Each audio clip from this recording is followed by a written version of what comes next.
Kim Olver is a licensed clinical professional counselor and a coach. She is an internationally recognized speaker, having worked throughout the United States, Europe, Australia, and Africa. Since 1987, Kim has been a certified senior instructor with the William Glasser Institute, and her mission is to help people get along better with the important people in their lives, including themselves at home and at work. In addition, Ms. Olver is the author of 2 books, Leveraging Diversity at Work and The Secrets of Happy Couples. Here's a small sampling of Kim Olver's workshops. Good morning, everybody. How you doing today? Great. Today we're going to talk about why people do what they do.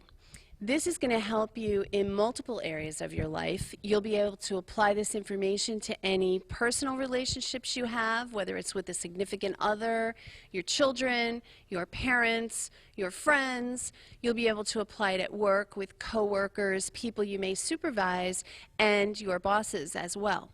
So we're going to talk about the 5 basic needs.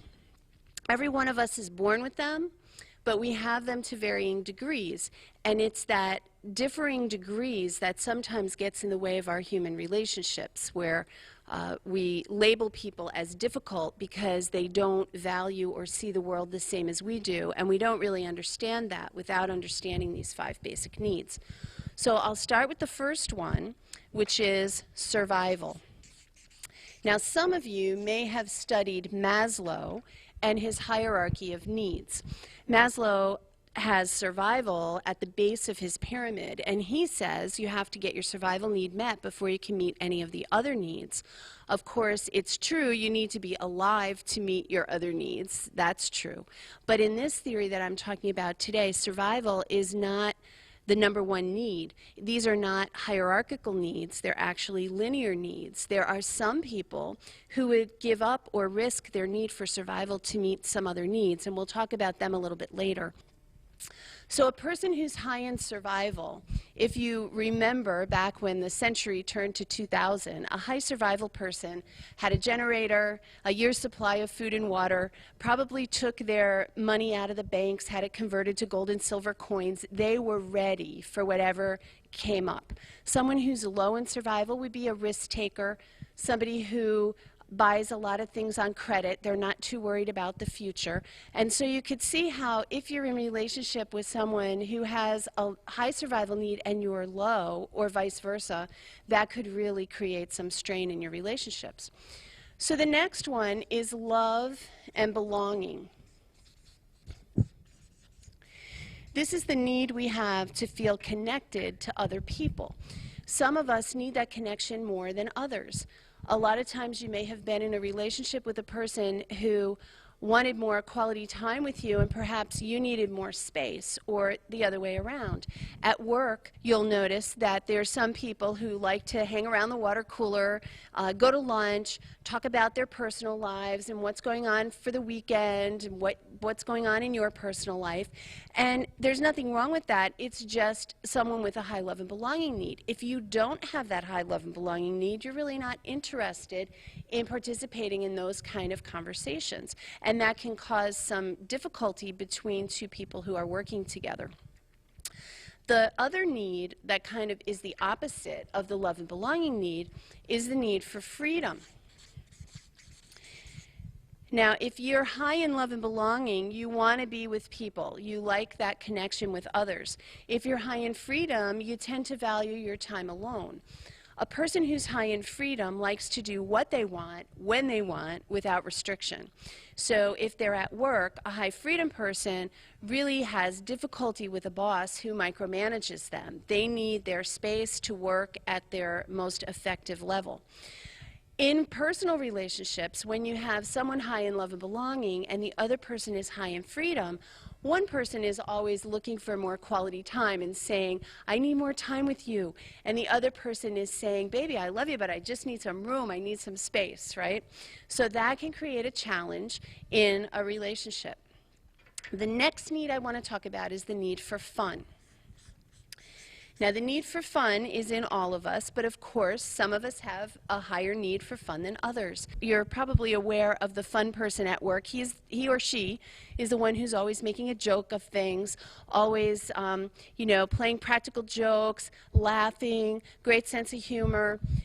There's another kind of fun. There's some people who have fun in a quiet way, right? They're the ones that like to read books or take a walk in the woods or go fishing. That's kind of the quiet kind of fun. But we all have a need for fun.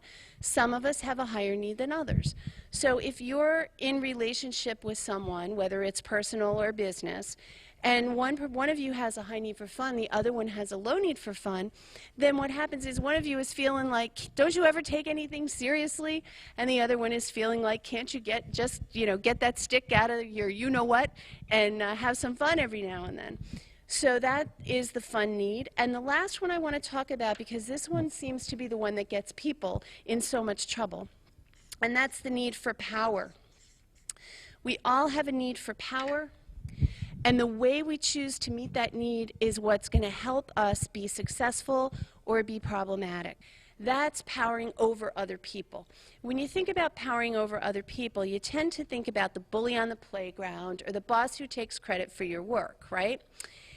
If you look at two two-year-olds who are playing together and one of them has a toy that the other one wants, they know how to get that toy, don't they? They know how to power over that other child. They'll bite, they'll kick, they'll scream, scratch, pull hair, whatever it takes to get that toy. That's power over other people. But if we want to become more effective in our personal lives and in our professional lives, we need to learn the other two kinds of power. So the first one, or actually the second one, is power with other people. You'll see effective power with other people when you look at winning sports teams, for example. Or if you have a team at work, co-workers, where you work together well and you accomplish the goals of your unit. That's power with your co-workers. You can also have power with your family members if you're involved or lucky enough to be in a fully functioning family. That's power with others, and it's a great way to get your power need met, but you need others to play that game, right? You can't do that when you're by yourself. So the third kind of power that I really encourage people to develop is that power within. It's the things that we are good at, that we're proud of, that we've accomplished in our lives. When we have enough ways of powering within, we no longer need to power over other people. So power within is an important piece for us to learn. Now, what we're going to be doing for the rest of the day is we're going to be looking at these needs. You're going to decide what your high needs are, where your low ones are, what ones are kind of medium strength, and then we're going to look at some of the people in your lives that you have some challenging relationships with, and we'll look at where their needs strengths might be, and then we're going to develop some strategies for how we can overcome those challenges. The idea being that you're going to want to get all of your needs met, and you're going to want to help that other person get their need met within the context of their relationship with you. That will change every difficult relationship you have into one that is at least cooperative and somewhat enjoyable. So would you like to see how that works? All right, great.